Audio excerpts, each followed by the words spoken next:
Hi friends, welcome to my channel. ఇవాళ topic ఏంటంటే, నేను ప్రతి శనివారం వెంకటేశ్వర స్వామికి పిండి దీపాలు చేస్తున్నాను. అది ఎలా అంటారా, ఎలా చేసుకోవాలో మేము చెప్తాను.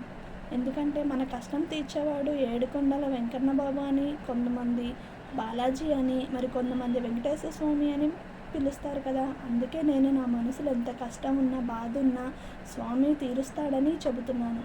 అందుకే ప్రతి శనివారం నేను 7 శనివారాలు కానీ, ప్రతి శనివారం కానీ చేస్తే ఫలితం ఉంటుందని నేను మీకు నమ్ముతున్నాను.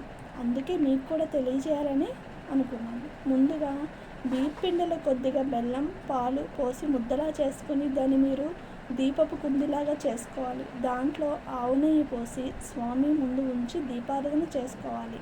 తర్వాత తులసి దళాలతో అష్టోత్తరం చేసి స్వామిని పూజించుకొని ఇలా 7 శనివారాలు కానీ చేస్తే ఫలితం ఉంటుంది. మన ఓపికను బట్టి చేసుకోవచ్చు. ఉపవాసం ఉండేవాళ్ళు ఉపవాసం ఉండొచ్చు, లేదా ఒక పూట భోజనం చేస్తే మంచిది. ఈ వీడియో కనుక మీకు నచ్చినట్టయితే లైక్ చేయండి, షేర్ చేయండి, కామెంట్ చేయండి, సబ్స్క్రైబ్ చేయడం మాత్రం మర్చిపోకండి.